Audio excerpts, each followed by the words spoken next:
Bonjour à tous. Sachez qu'à une époque, la série des Need for Speed était très populaire. Need for Speed, ça a tout d'abord commencé en 1994 sur PC avec The Need for Speed, un jeu de voiture en 3D qui aura son petit succès. On se souviendra aussi de Need for Speed 3 Poursuite Infernale qui de son côté sera aussi un succès, notamment grâce à l'apparition de poursuites contre les forces de l'ordre, donnant ainsi à la série une première identité qui sera conservée dans le 4ème épisode où vous pourrez même jouer dans le camp des gardiens de la paix. La licence se perdra ensuite quelques temps entre jeux licenciés Porsche et Poursuite Infernale 2 dans la lignée de Need for Speed 4. Il faut savoir que tous ces jeux étaient avant tout des jeux purement destinés au PC. Bon, il y a bien eu des portages sur PS1 de certains épisodes après leur sortie, mais tout le contenu a été amputé à la hache, que ce soit en termes de mode de jeu ou de nombre de participants gérés par l'IA. C'est Need for Speed Poursuite Infernale 2 qui inaugurera la sortie en simultané des jeux sur console de salon, mais à cette époque, la série est en sacrée perte de vitesse. Heureusement, il s'est passé quelque chose. Chez EA, quelqu'un a eu la bonne idée de cliquer sur vindiesel.exe.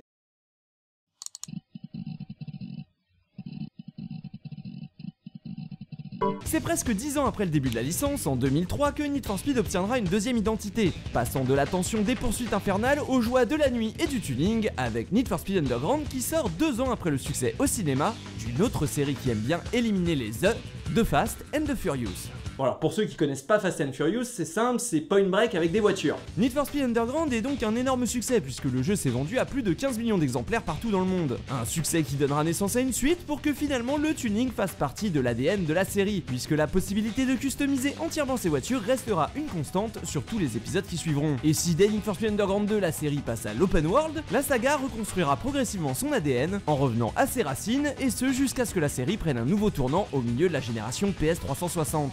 Ces années-là furent une période bénie pour la série, une période qui s'étendra de 2003 à 2006, où Electronic Arts prendra particulièrement soin des joueurs consoles, notamment en sortant des versions de leurs jeux de course pour console portable. Vous vous souvenez peut-être des versions PSP et DS qui étaient plutôt pas mal malgré le fait qu'elles soient amputées de leur monde ouvert. Mais par contre, on parle rarement des petites curiosités que sont les Need for Speed sur Game Boy Advance, des jeux censés contenter les pauvres gosses qui n'avaient ni PC ni console de salon. Et du coup, je trouve que c'est logique de se demander ce que ça vaut quand on sait qu'il n'y a pas un ou deux, mais bien 5 jeux Need for Speed sur Game Boy Advance. 5 jeux.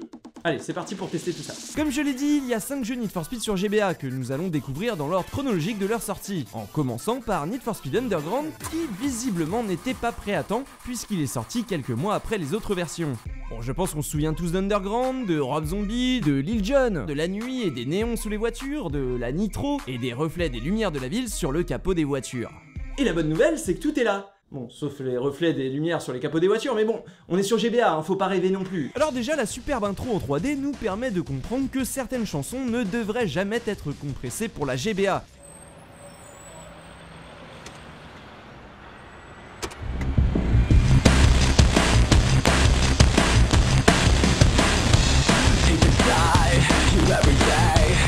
Ceci dit, dès le menu, Get Low passe nettement mieux et nous imprègne directement de l'ambiance des Need for Speed Underground. Honnêtement, le menu est bien, on se croirait presque sur console de salon. En plissant bien les yeux, évidemment. Bon, par contre, en termes d'ergonomie, c'est pas ça, hein. Entre les textes d'infos trop gros et les menus qui mettent 8 ans à charger, on notera quand même que les voitures s'affichent en 3D dans le garage. Le jeu propose de se lancer directement dans une course ou de découvrir l'Underground comme son homologue sur console. Cette version se permet même d'ajouter un système de paris et de droit d'entrée aux courses, qui se révèle assez chiant car il faut repayer à chaque fois que vous voulez recommencer une course. Malgré tout, toutes les possibilités de modification de véhicules proposées par Need for Speed Underground sont bien présentes dans cette version GBA, enfin bref, tout ce qui est proposé par cette petite cartouche est complètement raccord avec le jeu sur console de salon. Tout sauf le jeu. Alors voilà, Need for Speed sur GBA, ça ressemble à ça. C'est laid, ça scintille, ça mélange de la 2D et de la 3D un peu comme ça peut, et on voit pas à plus de 5 mètres devant nous. Le concept même du jeu est un peu niqué puisqu'en fait on n'a même pas l'impression qu'il fait nuit. Clairement, on dirait le mode 7 de la Super NES qui aurait copulé avec un jeu en 3D de la PS1. Non, franchement, de la 3D sur GBA, c'était vraiment pas une bonne idée, surtout quand on voit ce qu'il est possible de faire avec de la simple 2D sur cette même console. Donc voilà, c'est dit. Maintenant, attention à ne pas tout mal interpréter. Le jeu est moche, oui, mais c'est parce que sur les images que vous voyez, il est émulé et agrandi. Et inutile de vous dire que les jeux en 3D de la GBA sont loin d'être prévus pour cet affichage. L'occasion donc pour moi de ressortir la GBA et quand même, c'est un peu plus agréable à regarder. En fait, c'est même plutôt impressionnant de voir tourner ça. En tout cas, une fois à cette échelle, l'illusion n'est pas parfaite, mais c'est tout de même beaucoup plus digeste. Côté conduite, c'est très souple avec du drift, de la nitro, des circuits variés et un maximum de 3 adversaires sur la ligne de départ. Le jeu propose 2 types de caméras différentes, avec une vue à l'extérieur et une vue du pare-choc, et même une caméra à l'arrière qui pourra servir de rétroviseur. Dommage ceci dit qu'elle soit assignée au bouton Select qui est difficilement accessible en conduisant. Mais oui, mais que voulez-vous? Vous êtes en train de jouer à Need for Speed sur GBA. Mesurez votre chance. À présent, votre vie vaut réellement le coup d'être vécue, donc restez positif. Regardez, on a même le droit aux courses de drift et aux fameux rodéos urbains repris directement des versions console de salon, qui s'adaptent en fait super bien au jeu en nomade. Bah oui, en fonction du temps qu'on a pour jouer, on va plutôt faire de la course classique sur plusieurs tours, ou plutôt aller faire un tour du côté du drag pour de plus petites sessions. En fait, ils se sont plutôt bien débrouillés pour inclure toute la recette Underground à cette toute petite cartouche. Et du premier coup en plus. Fascinant. On reste quand même loin du confort des expériences portables proposées sur d'autres consoles, parce que certains éléments du jeu sont un peu brouillons, comme certaines barrières qui font ton sur ton, ou même ces panneaux fléchés lumineux qui clignotent et qui sont plus gênants qu'autre chose. Après il y a aussi des choix un peu débiles, comme mettre ces sens interdits tout en hauteur là, alors que bon, plus bas c'est juste un mur invisible, et avec le champ de vision limité de la GBA, bah dès qu'on s'approche on sait plus trop où on va. Faut aussi se préparer à devoir couper le son, parce que la cartouche balance en boucle les 4 mêmes musiques, ou plutôt un extrait incomplet de musique digitalisée, compressé et transmis au travers d'un pot de yaourt et d'un fil. Au final, le jeu manque aussi cruellement de contenu, avec seulement une quinzaine de voitures à peine et pas énormément de circuits. On pourra saluer tout de même la présence d'un mode multijoueur que je n'ai malheureusement pas pu tester. Mais pour de la GBA, c'est plutôt convaincant. D'ailleurs, ce qui est cool avec les Need for Speed, c'est que c'est une de ces séries qui sort un jeu par an sur toutes les consoles. Donc logiquement, ça devrait aller en s'améliorant. Mais pas tout de suite, parce que le prochain jeu est sorti la même année. Et aussi un peu parce que c'est une adaptation de Porsche 2000. Need for Speed Porsche 2000, c'est juste le jeu le plus inintéressant de la licence. Il est sorti en 2000. La logique. Juste après Need for Speed 4, et c'est pas un jeu que j'aime beaucoup à la base. Faut dire que Porsche 2000, c'est un peu une ressucée des épisodes précédents sous licence Porsche, ce qui permet quand même de faire s'affronter toutes sortes de Porsche contre des autres marques de voitures, genre la Citroën ZX. Pareil pour les circuits qui sont pas tous ultra abondants, comme la Normandie, l'Auvergne, quoi, Melun. Et puis on sait pas trop pourquoi, en 2004, soit 4 ans après sa sortie, le jeu ressort tranquillement sur GBA. Soit à peine 3 mois après Need for Speed Underground. Et c'est pas glorieux parce que c'est moins beau, moins maniable et moins lisible que Need for Speed Underground. Et en plus, il y a même pas d'intro en 3D. Le mode carrière consiste en de simples courses, la musique est atroce et le contenu est ridicule, les voitures sont ultra laides, elles rebondissent partout et ok, je comprends. Underground, c'était pas leur premier essai du tout en fait. Leur premier brouillon, c'était ce jeu-là. Et il est sorti après parce qu'il a pas dû être terminé à temps et qu'il fallait vite laisser de la place pour la sortie d'Underground. De toute manière, c'est soit ça, soit le jeu a été développé en 3 mois. Ce qui est totalement crédible comme théorie. On notera tout de même dans ce Porsche 2000 GBA la présence d'un mode vue du cockpit, en plus de la vue externe, et même la possibilité de regarder sur les côtés avec L et R, et même derrière nous en appuyant sur les 2 gâchettes en même temps, ce qui est quand même un peu plus pratique que le bouton Select. Quoi qu'il en soit, le jeu est terriblement en dessous de son prédécesseur, sorti quelques mois plus tôt, et on a plus l'impression de tenir entre les mains les premières versions d'un moteur de jeu pas encore terminé, qu'un véritable jeu complet tel que l'était Need for Speed Underground. Bon allez, next, Need for Speed Underground 2, et je vous le dis tout de suite, j'ai très peur parce que le jeu est sorti la même année que les 2 jeux précédents, en 2004. C'est donc le 3e jeu Need for Speed à sortir sur GBA cette année-là. Il y a donc de quoi être curieux, surtout que la suite de Need for Speed Underground débarque avec pour argument de vente majeur un tout nouvel environnement ouvert dans lequel il était possible de se déplacer librement et même d'y provoquer d'autres chauffards en duel. Je suis donc pressé de voir si le studio Pocketeers, qui était déjà responsable des 2 jeux précédents sur GBA, sont arrivés à inclure l'open world d'Underground 2 dans cette petite cartouche portable. Et c'est non. Faut arrêter de vous faire des idées, hein, c'est Need for Speed sur GBA, calmez-vous. Par contre, c'est le retour de la jolie intro en 3D qui nous permet de constater que les voitures sont un peu plus détaillées qu'avant. Côté menu et musique, c'est un tout petit peu plus propre, on échappe même aux musiques digitalisées pour des compositions originales, ce qui aide forcément quand on parle de variété des chansons et de qualité de son. Tous les types de courses sont toujours là, y compris le drag, le mode multijoueur est lui aussi toujours au rendez-vous. Côté graphisme, le tout est un peu plus lisible, avec toujours 2 modes de caméra et des flèches sur fond noir cette fois-ci, quelle bonne idée. Ça fait tout de même un peu moins purée de pixels que sur Underground 1. Hey, on pourrait même parfois croire qu'il fait nuit. Si c'est pas beau ça? En fait, on sent bien qu'en seulement quelques mois de développement, l'objectif c'était surtout de peaufiner ce qui avait déjà été fait. Du coup, le jeu propose pas beaucoup plus de véhicules malgré les nouveaux modèles et un tout petit peu plus de courses que le premier épisode. Bon, je note quand même l'ajout de quelques mini-jeux pour gagner des points supplémentaires en testant vos moteurs. Mais voilà, les mini-jeux sont pas fous et ah oui, là les mecs ont carrément inventé Flappy Bird. Ça sent aussi le réchauffé concernant la personnalisation des voitures. On est loin du contenu proposé par la version console de salon, notamment en ce qui concerne les nouveautés d'Underground 2 comme les améliorations bling bling de type sono et suspension hydraulique qui sont évidemment absents de la version GBA. Si les menus sont encore toujours plus lents et nombreux, cette fois les changements visuels sur la voiture sont plus clairs et on ressent même les améliorations en ce qui concerne les freins et la tenue de route, ce qui n'était pas forcément évident dans l'épisode précédent. Le problème avec ça, c'est qu'au début du jeu, les caisses tout juste sorties de l'usine glissent comme des savons et que le jeu devient littéralement injouable jusqu'à ce que vous puissiez avoir un certain nombre d'améliorations. Alors bon, c'est assez pratique pour les courses de drift, mais pour le reste,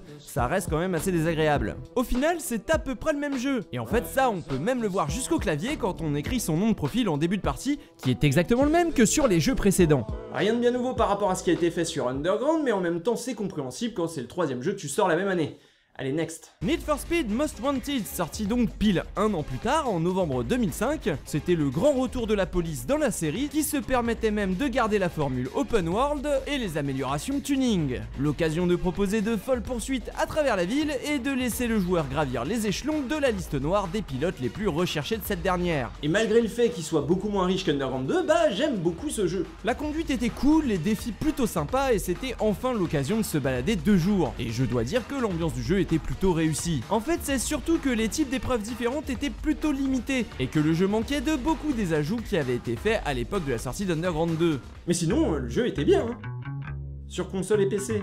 Et hop, toujours pas d'intro en 3D, toujours le même clavier, on est donc toujours sur la base qu'on connaît, sauf que cette fois-ci les menus ont été complètement épurés, ce qui fait que la navigation est quand même un peu plus fluide. Bon, par contre c'est ultra moche, mais bon, on peut pas tout avoir. Le jeu reprend le système d'épreuves et de liste noire de Most Wanted version console, avec des points à gagner pour débloquer des défis qui permettent d'affronter des pilotes de la fameuse liste. Bon alors pour l'open world c'était même pas la peine d'y penser, mais les forces de police, elles sont bien présentes dans la cartouche, enfin pour de faux. Pour de faux, parce que sur quelques heures de jeu, j'ai bien vu quelques étoiles se débloquer, mais j'ai jamais croisé une seule voiture de police. Alors je sais pas si c'est parce que je suis trop fort ou parce que ma cartouche est buggée, mais impossible d'engager une poursuite dantesque sur mon timbre-poste et ça c'est vraiment décevant. M'est avis que leur système d'étoiles est seulement là pour mesurer votre niveau d'infraction et que ça se répercute dans les stats. Bon, il y a bien les épreuves barricades, mais ça c'est vraiment pourri puisqu'il suffit de passer les barrages de policiers, sachant que si tu touches une voiture de police, la course s'arrête net. Voilà. Bon bah plus de problème de lisibilité avec les flèches puisqu'il n'y a simplement plus de flèches du tout. Alors celles-ci sont remplacées par une carte du circuit mais elle est peu lisible. Genre là je comprends pas du tout ce que c'est. Pareil pour les tracés et décors des circuits en eux-mêmes qui sont quand même assez difficiles à discerner même sur l'écran de la GBA. À côté de ça les épreuves sont moins variées, les mini-jeux totalement absents. Il n'y a que 15 voitures ce qui est moins bien que le premier jeu sorti sur ce support et le pire du pire c'est qu'ils ont carrément enlevé le mode multijoueur. Donc 1 an pour développer ce jeu et il est moins beau et moins fourni que les 3 autres jeux qui étaient sortis la même année. Faudra m'expliquer parce que je comprends pas. Ma théorie c'est que cette version GBA devait pour la première fois cohabiter avec 2 autres versions du jeu sur DS et PSP, laissant sans doute moins de temps aux équipes pour s'attarder sur cette version. C'est curieux sachant que Most Wanted GBA propose un certain nombre de petites améliorations, c'est pas des trucs de dingo mais par exemple il est enfin possible de changer de vue à la volée avec le bouton Select, et la vue arrière qui sert de rétroviseur a été assigné à la touche du bas de la croix directionnelle, ce qui est en fait assez évident quand on y pense. Le jeu se veut aussi beaucoup plus maniable qu'Underground, tellement maniable que ça en devient en fait assez ennuyeux puisque les courses perdent en subtilité dans l'approche des virages par exemple. Pareil pour les collisions entre les voitures qui gagnent en fun mais perdent en intérêt vu qu'elles n'ont presque plus d'impact sur notre vitesse. Trop facile, pas assez de contenu, on sent que les mecs se sont vraiment pas foulés et encore, il paraît que la version DS est encore pire que ça. Donc next avec le dernier jeu. Un an plus tard, réglé comme une horloge, sort Need for Speed Carbon, en 2006. Un jeu qui n'avait pas spécialement d'argument de vente, à part qu'il reprend tout ce que la série a amené jusqu'ici, et qu'il redonne aux courses un cadre nocturne plus urbain à la façon d'Underground. Cette fois-ci, EA a fait un effort pour différencier les versions portables des versions console, en les affublant du sous-titre Own the City, et oh, ils ont changé le clavier! Ah mais ça promet du lourd ça. Bon alors toujours pas d'intro en 3D, mais pour une fois, les menus du jeu sont assez propres, voire même très clairs. Les voitures sont toujours personnalisables à volonté, et vous pourrez même consulter les stats de votre équipe. Oui, votre équipe. Parce que le jeu propose pour la première fois de la série sur GBA un scénario avec des dialogues et des petites cutscenes sous forme d'illustration. Alors ça n'a pas l'air comme ça mais c'est très agréable de sentir que le jeu n'est pas qu'un simple jeu de course portable et qu'il essaye vraiment de proposer quelque chose de similaire à la version console. Alors je dis similaire mais ça veut pas dire identique. Pas de miracle ici, l'open world est toujours absent, mais c'est toujours moins frustrant quand on sait que toutes les versions On the City se privent des balades en monde ouvert et ainsi on a moins l'impression de se voir enlever quelque chose que si le jeu s'était simplement appelé Need for Speed Carbon tout court. C'est sans doute pour ça d'ailleurs que la structure du jeu change un peu. Les épreuves sont divisées sur 6 quartiers différents comme autant de petits mondes dans lesquels le jeu découpera des tracés qui serviront pour chacune des 12 épreuves que proposera chaque quartier. Bon, y a pas que des bonnes nouvelles. Déjà, le mode multijoueur est toujours absent. Et en plus, c'est le retour des musiques digitalisées toutes pourries, même s'il y en a un peu plus qu'avant, ça reste franchement désagréable et j'aurais sans doute préféré une musique originale. La police a complètement disparu aussi, et bon là, pour le coup, je préfère qu'ils la mettent pas du tout plutôt qu'ils essaient de nous faire croire l'inverse comme sur l'épisode précédent. Il est toujours possible d'améliorer les voitures, même si tout comme dans Most Wanted, c'est beaucoup moins fourni que Need for Speed Underground 1 et 2. Côté conduite et lisibilité, tout va bien, les caisses ont une vraie physique et des flèches s'affichent à l'écran en plus de la minimap, ce qui est quand même vachement plus pratique que dans tous les autres jeux Need for Speed sur Game Boy Advance. Ajoutez à ça le scénario et le système d'équipier et vous aurez quand même un jeu GBA vachement complet.